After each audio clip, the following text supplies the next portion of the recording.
मुलाच्या मृत्यूनंतर 70 वर्षाच्या सासऱ्यानं 28 वर्षाच्या सुनेसोबत लग्न केलंय। सुनेपेक्षा सासरा 42 वर्षांनी मोठा आहे। सासरा व सुनेनं एकत्रित मिळून हे पाऊल उचलल्यानं अनेकांना आश्चर्याचा धक्का बसलाय। मात्र या लग्नाबाबत कुणीच पोलिसात तक्रार दिलेली नाहीये। परस्पर संमतीनं हे लग्न झालं असलं तरी या अनोख्या लग्नाची परिसरात मात्र मोठी चर्चा होतीये।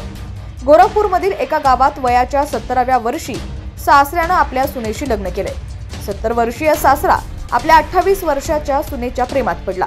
त्यानं कुटुंबाची आणि समाजाची पर्वा न करता सुनेशी मंदिरात जाऊन लग्न केलं। सासऱ्यानं आपल्यापेक्षा 42 वर्षांनी लहान असलेल्या सुनेशी लग्न केल्यानं सर्वांनाच आश्चर्याचा धक्का बसलाय। सुनेशी लग्न करणाऱ्या सासऱ्याचं नाव कैलाश यादव आहे।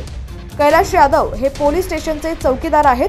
त्यांच्या पत्नीचं 12 वर्षांपूर्वी निधन झालं होतं। छपिया उमराव गावातले रहिवासी असलेले कैलाश यादव यांच्या 4 मुलांपैकी 3ऱ्या मुलाचा मृत्यू झाला। त्याची पत्नी विधवा झाली। त्यानंतर तिचे दुसऱ्या व्यक्तीशी लग्न लावून देण्याबद्दल चर्चा होत होती। या दरम्यान सासरे कैलाश यादव आपल्या सुनेच्या प्रेमात पडले। यानंतर कुटुंब आणि समाजाची पर्वा न करता त्यांनी सुनेसमोर लग्नाचा प्रस्ताव ठेवला। सुनेनंही प्रस्ताव मान्य केला आणि दोघांनीही एका मंदिरात लग्न गाठ बांधली। दोघांनीही संमतीने लग्न केलंय। दोघांच्या या कृतीने परिसरात सर्वांनाच आश्चर्याचा धक्का बसलाय।